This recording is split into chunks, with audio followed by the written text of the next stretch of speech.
Finally, after so many years of a content drought, Fallout 4 has received its biggest update yet. The Next Gen update it's called, and it is absolutely terrible. It is so bad that the top two most popular mods right now are mods to get rid of the Next Gen update, because it is quite literally unplayable if you have mods installed. The game will most likely crash, or even brick your entire save, meaning that all your hard work, that 100+ hour playthrough, is now completely useless. So really, you can't call this a next-gen update. It's more like a pre-gen downgrade, because it sends us back to the Stone Age. Normally, this wouldn't be a problem with every other game, but for Bethesda games especially, the vast majority of players use mods to play them. Mods are one of, if not the biggest appeal. They're what make Bethesda games so replayable, cause it's essentially a constant stream of free DLC. Not only that, but some mods are basically hard requirements for essential bug fixes,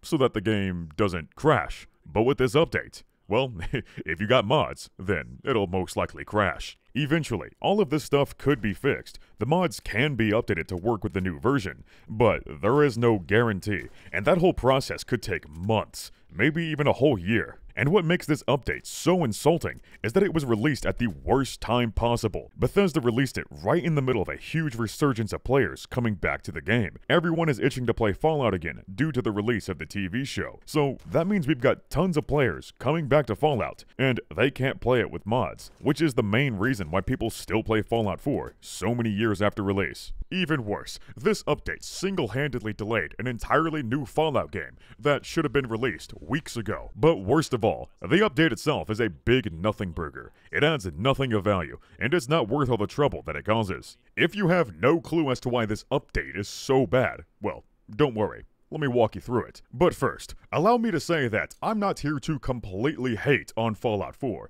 I love Fallout 4, very much actually, despite how jank and heavily flawed it is. I want to make this game better, which is why I spend so much time modding it. If I didn't care, if I thought it was irredeemable, then I simply would not even try. I do want this game, and this whole franchise to succeed, so frankly, I gotta call out Bethesda when they screw up, or else they'll just keep giving us slop. You see, this was supposed to be Fallout 4's next-gen update. Or at least, that's what Bethesda calls it. With a name like that, it's almost like they were trying to convince us that it was going to be a huge overhaul like Cyberpunk 2.0 or something. Like it was going to be an update so big and revolutionary that they delayed it by 1 whole year. As if they truly needed all that time to craft up a whole DLC-sized expansion. Perhaps even give it a whole graphical and performance remaster. That would make the most sense. It's called the next-gen update after all, so I would expect it to look and perform like a next-gen game. It's in the fucking name. That would certainly be appreciated, because Fallout 4, and every Bethesda game for that matter, are notorious for how bad their optimization is. Even with a full-on NASA PC, you'll have trouble surviving downtown Boston. Not because of the high-level enemies or anything. You'll probably just collapse and die from the sheer amount of stuttering, provided that your game doesn't crash first. So I was really hoping that this next-gen update would fix all of that. But as it turns out, it's 14 gigabytes of nothing. There are no graphical enhancements. There are no performance enhancements either. It looks and runs the exact same. So, no, this is not a next-gen upgrade at all. That was just another classic Todd Howard lie. Okay, to be as fair as possible, there is a performance mode for consoles only. So, that's cool, I guess. At least console players can finally get 60 FPS. In lesser populated areas, that is. The performance modes still don't perform too well in downtown Boston, though. That shit still be looking like a PowerPoint slideshow. You can't really call this a performance enhancement either, because they didn't increase the frames per second by optimizing the game engine. No, of course not.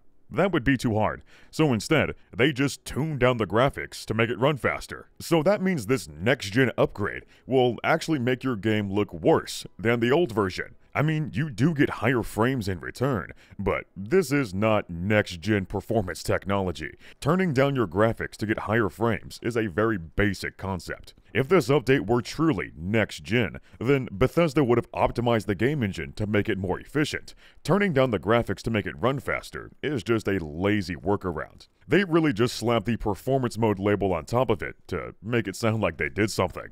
On the opposite end, there's also a quality mode available for consoles, which aims to have 4K resolution at 30 FPS. But this one especially seems completely pointless. I genuinely cannot see a difference. It's the same damn picture. You can't just upscale 2015 graphics to 4K and expect the game to magically look better. That's not how graphics work. You have to go and remake the textures for them to be true 4K quality. This quality mode basically functions like a placebo button. You turn it on and nothing actually happens. But soon enough, your brain will convince you that it's higher quality. Because, it says that it's higher quality. Well, apparently, this mode is indeed completely useless on Xbox because it straight up doesn't work. Seriously, Bethesda didn't even check to see if it works. Or maybe they did check it, but because the quality mode is so useless in the first place, they couldn't tell if it was working or not. Either way, none of this stuff applies to PC. The game looks and performs the exact same. If you want performance mode on PC, then just go buy a 4090, you peasant. Well, not really. You don't have to, because there are plenty of great performance mods available for PC, and it sure would be nice to use them with this new update, but we can't, because this new update completely breaks mods on PC, and all we get in return for our mods breaking is some lame-ass Creation Club content. And even though it's free, it's not worth the price tag. It's just a bunch of ugly reskins with mismatched animations, which is par for the course for Creation Club content. Most of it is so low in quality that it's not even worth pirating, because it's just a waste of disk space. The quality control is so low, in fact, that for many players, the meshes simply don't load in, which causes them to display a giant red warning sign. Now that is some grade A Bethesda quality control, folks. Not only is this highly unimmersive, but it'll also obstruct your view and probably get you killed. The fact that modders are making super high quality, AAA level gun mods, while Bethesda can't even get their meshes to load in properly, is just baffling. It's so sad that it's actually hilarious. Besides that shit-ass weapon pack, they also added in an Enclave-focused side quest, which is essentially another lame-ass weapons pack, because there is no story going on here. It's just a glorified fetch quest, where you hunt down notes and retrieve Enclave gear. There is no overarching story, nor are there any characters to interact with. Well, I mean, you do kill some Enclave soldiers, but that's it. There are no dialogue options, no decisions to make, and you can't join the faction. The Enclave is just treated like a generic band of raiders. You just kill them and take their loot. Now compare that to what modders did with America Rising. It's not even a competition. America Rising is basically a huge story expansion with a whole in-depth storyline. It's got new characters, new dialogue, new equipment, everything. Like I said, it's a whole ass story expansion. You even have the choice to join the Enclave and rebuild them, or you can destroy them. They are a fully functional and fleshed out faction. It's so hilarious when you put these two side by side. You would think it would be the opposite. The side quest added by the big multi-million-dollar gaming studio feels like something that would be made by a first-time modder, while the America Rising mod feels like an actual DLC that you would pay $20 for. They seriously dropped this slop and thought it would compete with Cyberpunk 2.0. These guys are lazy and completely out of touch. But hey, you also get some sweet Halloween decorations with this update. And by the way, this update came out in April, and now it's May. We're quite a ways from Halloween. That's because this update was originally intended to be released last October, for Fallout's anniversary, which is on October 10th. Bethesda just doesn't understand their community. They keep forcing this slop down our throats, but really, nobody cares about Creation Club content. I mean, at the very least, this update is free. We didn't have to pay $60 for a remaster or anything. Unless you're on PlayStation. In that case, you do have to buy the game again. Todd Howard has struck again. He has found another way to make us not only rebuy Skyrim, but Fallout 4 too. Of course, this is unintended by Bethesda, and they are working to fix it. They may have already fixed it by the time this video comes out, but honestly, that doesn't seem right to me. There are no bugs after all, only features. Apparently, this update is supposed to have a bunch of bug fixes, but really, it breaks more than it fixes. Many players are reporting that this update causes more crashing and infinite load screens. They didn't even address some of the most abhorrent bugs, such as the weapon debris crash. Basically, shooting any solid object which produces debris causes your game to instantly crash. So that pretty much means that your game is going to crash almost every time you shoot your gun, until you turn off weapon debris in the launcher settings. They also completely neglected to fix the high FPS physics bug, which is another huge one for PC players especially, because 60 FPS is really old news by now.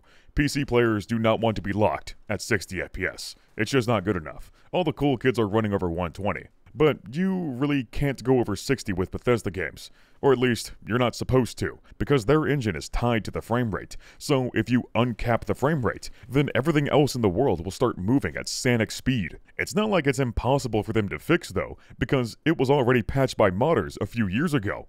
Pretty much all of Fallout 4's major bugs and engine problems have already been remedied by modders, and the same goes for graphical enhancements and performance upgrades.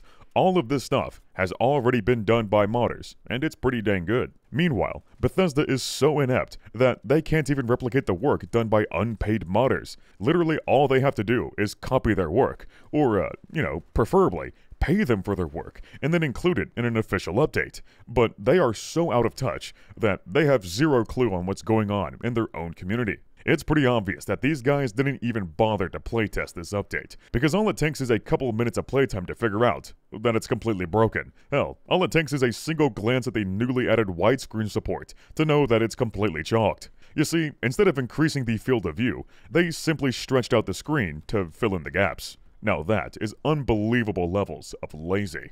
At the same time, they still haven't added in an FOV slider, so you still have to use mods to increase your field of view. All of this makes me wonder, what the hell were these guys doing for the last year?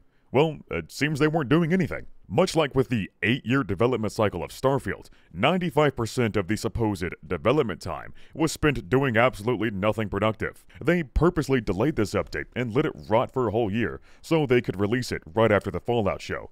But in the meantime, they forgot to, actually make the update. It's like the professor gave them a whole year to make the project, and they just forgot about it. So they had to whip up the entire project at 3 AM on the day of release. They knew the Fallout show would drive players to revisit the Fallout games, and they were right. All of the Fallout games have had a massive increase in players, which is awesome. I'm very glad to see that it's revitalized interest in all of the Fallout games. Fallout 4 especially is absolutely killing it right now, with over 100,000 players on Steam. It even peaked at 186,000, which is by far the most active it's been since launch in 2015. To put that into perspective, Fallout 4 is now the third most popular game on Steam, when it's usually just barely in the top 100. And that's just the Steam numbers. If you were to count consoles, then it's probably close to 1 million. So naturally, Bethesda wanted to capitalize on this anticipated resurgence of players, and by all means, they should. But really, all they did with this update was give the whole community a big middle finger.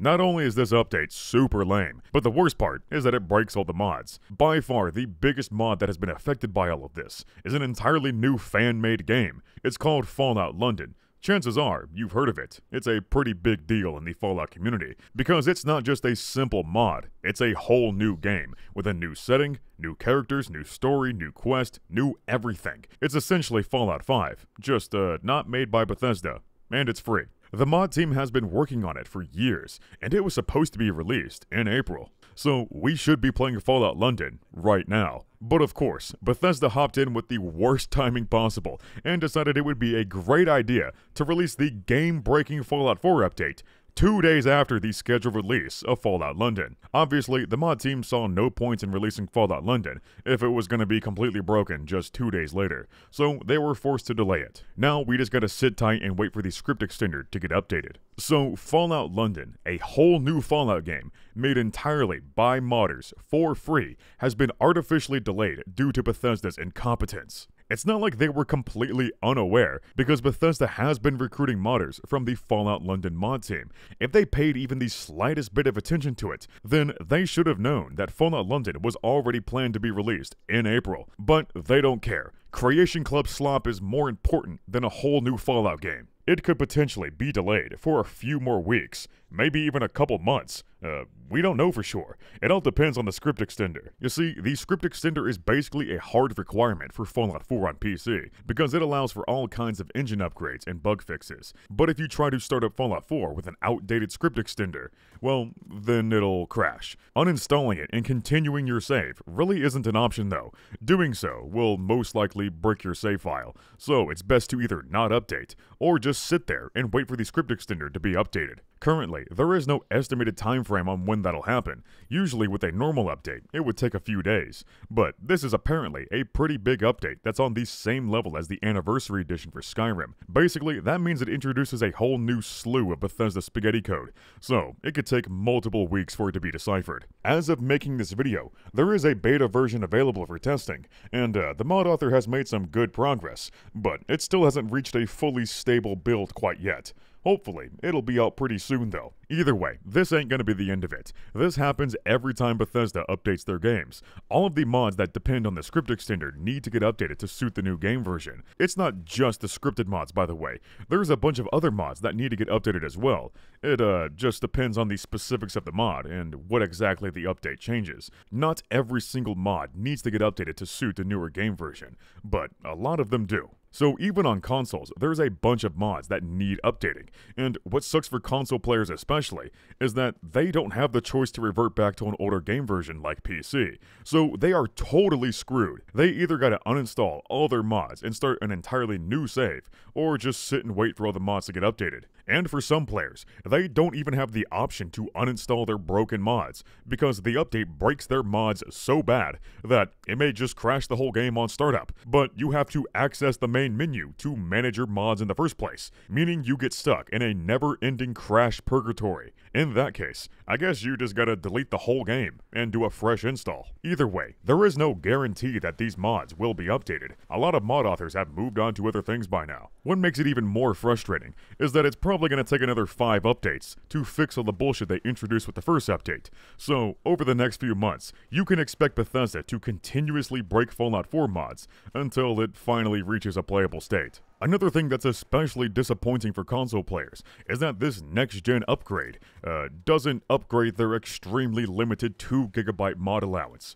Seriously, that's all the room you get for mods on consoles. A lot of console players were looking forward to this update, specifically in the hopes of getting a higher mod budget, but sadly, they got nothing. They're still stuck with a measly 2GB, and 2GB can easily be taken up by just a few mods. Hell, even a single mod can easily go over 2GB. For comparison, my mod folder on PC is over 400 gigs, which is 200 times bigger than the average console player. But some people probably go even more extreme than that. On average though, I would say a very moderate load order would be around 25GB. 2GB though is extremely bare bones. I really don't understand why the mod limit has to be so restrictive. It just doesn't make any sense. If you can download a whole 200GB game with no disk, then why can't you download 200GB of mods? Well, I mean, I guess it is a little bit different. Like, pumping that many mods into a console would probably cause Fallout 4 and your entire console to blow up. But come on, they could easily increase the limit to like 10 or 20 gigs, especially with these current gen consoles. They've actually got some pretty decent hardware. So, if you haven't updated Fallout 4 yet, please don't. It is not worth it. And even when the mods do get updated, you can expect Bethesda to release another update to fix the previous update, which will break the mods all over again. And then that update will likely be bugged in some way, so they'll need another update to update the update that updated the update. I think you get the point. It's gonna be really annoying trying to keep up with all the updates for a while. So for me, I'm sticking with the old version of Fallout 4 for the foreseeable future. Holy shit, that was some crazy alliteration.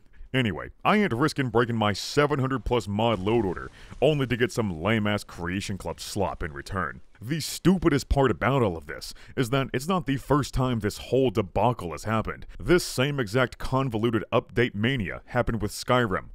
twice. So this is now the third time that Bethesda has massively screwed over their modding community. First, it was Skyrim Special Edition, which was a completely separate game from the original Skyrim, meaning it was a hard reset for mods. The slate was wiped clean, and everyone had to start from scratch. Mod authors had to update all their mods and then convert them to be compatible with the Special Edition, and then modders had to re-download and resort everything. This whole situation took forever. For me, I just kept playing the Legendary Edition for a couple years. After they stopped updating the Special Edition and all the mods settled back in, I finally made the switch and was able to play Special Edition in peace and perfect modding harmony, until Bethesda screwed over Skyrim, again, with the Anniversary Update. This time it wasn't an entirely separate game, so it wasn't a hard reset, but it still screwed up a bunch of mods. And again, they kept updating the damn game, over and over again, which constantly broke highly important mods throughout the next couple years. It was really confusing on which game version to use,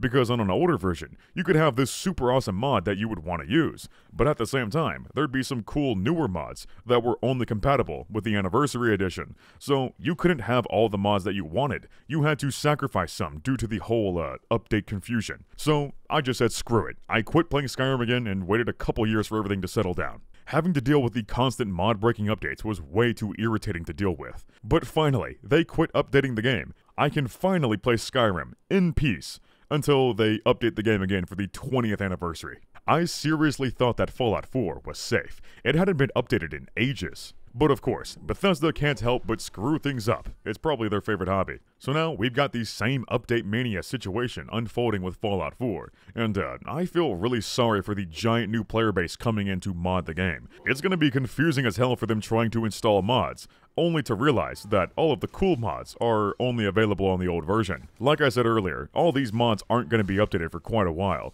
and some just never will, which will make modding even more frustrating than it already is. And you know what? In the case of Skyrim Special Edition, it was indeed quite a huge hassle, but at the very least, Special Edition did have much better performance, so in the end, all the pain and suffering was totally worth it, because it means there's less pain and suffering when it comes to low frame rates and stuttering. I do ultimately like that Bethesda made a Special Edition for Skyrim. It was a huge hassle to redo my entire mod list, but the huge performance upgrade made a heavily modded setup much more stable and enjoyable in the long run. Special Edition was also an entirely positive thing for console players, because it's the version that brought mods to consoles in the first place. As for the Anniversary Update though, yeah, no.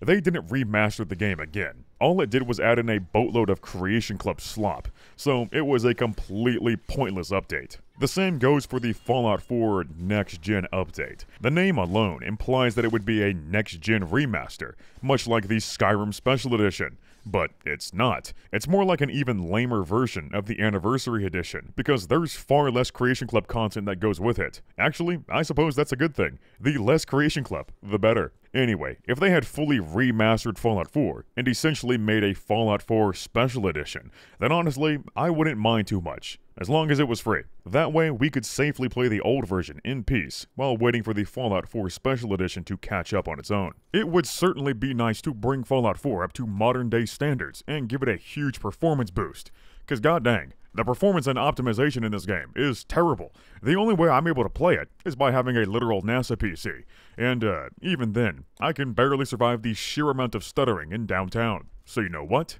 Fine. Go ahead, Bethesda. Remaster Fallout 4, give it a true next-gen upgrade, and break all my mods. I am totally willing to deal with all of that, so long as you give this game a genuine next-gen upgrade, not whatever the hell this slop is. When it comes down to it, I can't say that Bethesda is intentionally trying to sabotage the modding community. It seems more like they're simply ignorant and neglectful, but Bethesda should absolutely pay attention, because without mods, their games would not have these super long lifespans that they do. Bethesda owes a huge portion of their success to the modding community, and they should make these big decisions with mods in mind. I get that Bethesda is working to fix all of these issues with this update, but it should have been good to go from the start. They had a huge amount of time to make this update, and it still somehow got rushed out the door last minute. Even if this update was completely functional at the start, or when it does become functional, it's still not a great update. The severe lack of quality content or any real tangible next-gen upgrades is insulting. When you have an update like this, which is bound to break tons of mods, it's go big or go home. If you go big, then at least it's worth it in the long run. But in this case, they should have just stayed home. They shouldn't have even tried. And besides, how about instead of a lazy-ass update, we get a new Fallout game instead? It's been almost 9 years, and Fallout 5 is still nowhere in sight. The gap between Oblivion and Fallout 3 was 2 years, the gap between Fallout 3 and Skyrim was 3 years, and the gap between Skyrim and Fallout 4 was 4 years. So following that pattern, Elder Scrolls 6 should have been released in 2020, and Fallout 5 should be coming out in 2026.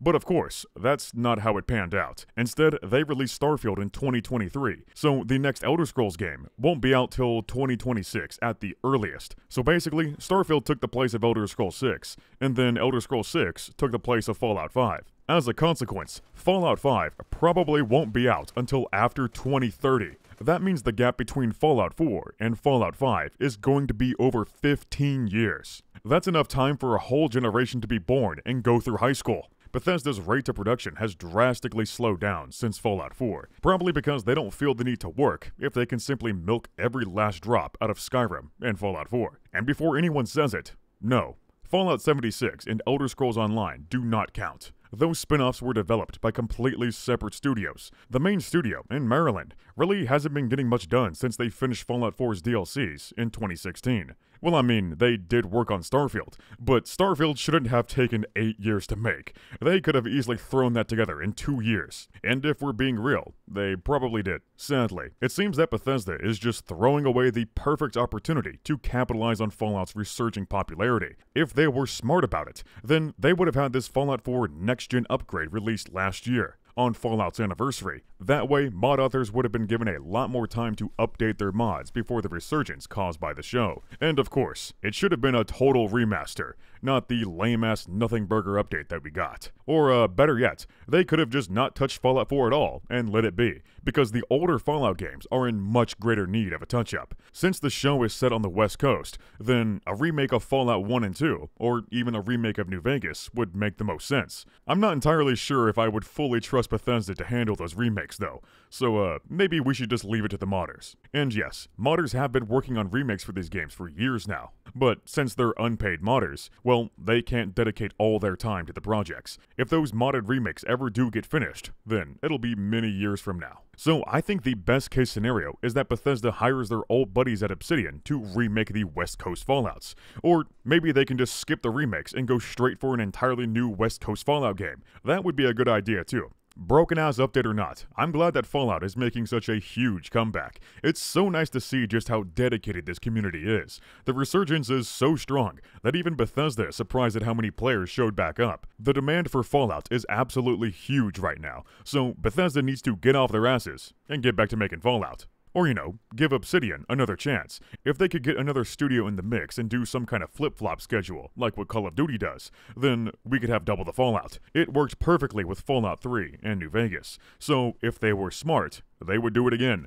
Unless their ego is keeping them from doing so. Either way, Bethesda could certainly use the help, because at this pace, Fallout 5 is set to come out after 2030, and this lame-ass update ain't gonna be enough to hold us over for another 6 or 7 years. Well, actually, we never needed this update in the first place. Like I said, the mods are what keeps these games alive, and you can bet that the mods are gonna keep on flowing for decades. Seriously, that's how dedicated this community is, and I'm all here for it. Of course I am. It's how I built my channel.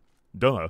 And now that we got more people coming back to Fallout, I'm really feeling the urge to make some more Fallout videos. Anyway, that's all I got for this video. I usually don't like covering too many news-related topics, but this time, I got way too riled up. I am a modding connoisseur after all, so this update felt like Todd Howard spit directly in my mouth. And not the good kind of spit in my mouth, the bad kind. So let me know what y'all think about the next-gen slop date for Slop Out 4, and I'll see y'all in the next video.